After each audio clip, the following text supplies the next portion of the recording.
and welcome along to another episode of Robin and Jane in the Stalls. This time round, we're talking about a brand new play that had its premiere at the Grand Opera House earlier on this week, of course, as part of this year's Belfast International Arts Festival.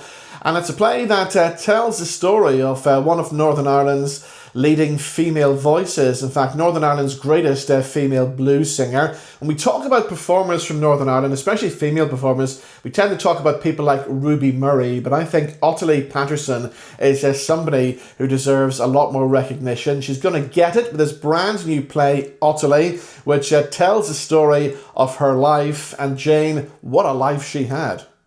Oh, what an incredible life, yes. When she started out, this girl from Cumber, she knew she wanted to sing from a very early age. She would play the piano, and we saw the amazing Jolene O'Hara having a go at playing this piano in imagination, and we had a pianist there as well.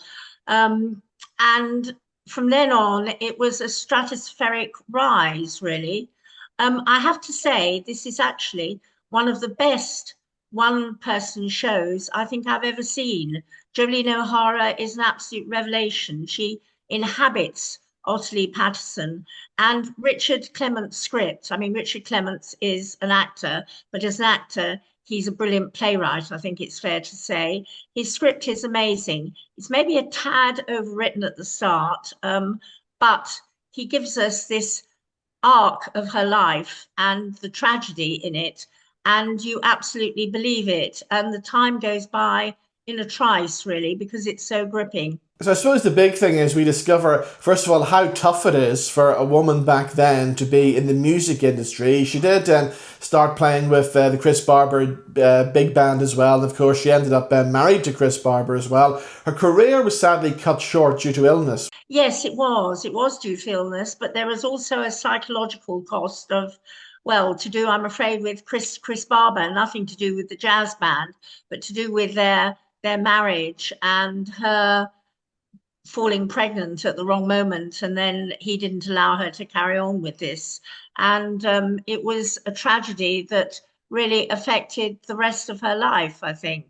But what was joyful and magnificent is the songs and the singing. I mean, Ottilie was a great fan of people like Billie Holiday and Bessie Smith and so on. And when she went on tour to America with the band, she was at one club, and one of the black musicians there said, "But you sing like one of us." And that was an incredible compliment. And it's true, she had this amazing, powerful blues voice that Jolene managed to replicate absolutely brilliantly. It was a starry performance, I have to say. And of course, obviously there's a big blues heritage here in Belfast as well. And a lot of people, when you think of the blues, you think of Van Morrison back in the early days. But of course, Ottilie was there way before Van, so she would have probably influenced the stuff then that Van Morrison came along to do. Oh, I think that's a very good point. Yes, I think undoubtedly she would have done, and she cut various discs, of course. She did write some of her own material, but it didn't succeed in the way that her other music did, which was a shame. And she also, yes, suffered from ill health. But there was something very joyous about this performance, in spite of the fact that in the second half you felt her life was blighted by this tragedy about not having children and so on. There was something very powerful, and I suppose that's what singing the blues is all about. It's about transmuting sorrow into something very joyful and powerful and resonant.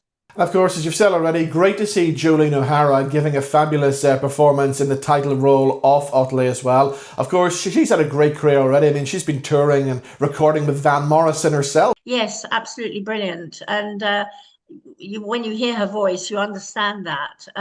She's a great actor and a great singer. And to be perfectly honest, watching her twirl and enjoy herself and dance about and then become sad and then become happy again, I really felt quite privileged to be in the theatre that night. And of course, you were sitting next to Clive Anderson. I was, which was exciting. And I got talking to him, and he was very impressed by the performance too. So, all in all, it was quite a starry night, yes. We must mention the director as well, Matthew McElhinney, who's got to be the busiest director in the country because he was doing Dear Arabella before that and then straight into Ottilie. Yes, he's done a brilliant job with Ottilie. I think, like his father, Ian McElhinney, he's a natural director. And there were moments where you just felt they were playing with it because round the set there was a sort of big record behind. There was a brilliant set actually, and then there were lots of bits of paper as if she was writing her life. And at times she would pick them up and read something from it and then throw them away. And the papers, the bits of paper just fluttered down. There was something very impressive about the directing and the acting, it has to be said. So is this a show then that can travel? Is this a stage adaptation that's going to go further? Oh yes, I can see it going to London and elsewhere, actually. This definitely will travel. It will have a life of its own, I think. Okay, now I know it's the show that everybody's talking about. Many of the performances are sold out already, but it does run until the 24th of October. I know there's been some extra matinee shows put in as well, so really do try and get a ticket to see Ottilie. Let's make up our final decisions. Jane, what are we going to give? We're going to vote with some little microphones this time, some of those nice old 1950s microphones. So how many are we going to give Ottilie then? Oh, 4.5, easily. Definitely. Well, there we go. A well-deserved 4.5. Ottilie does run at the Grand Opera House through until the 24th of October, of course, as part of this year's Belfast International Arts Festival. As always, thank you for watching, thank you for listening, and we'll see you back in the stalls sometime very soon. Goodbye.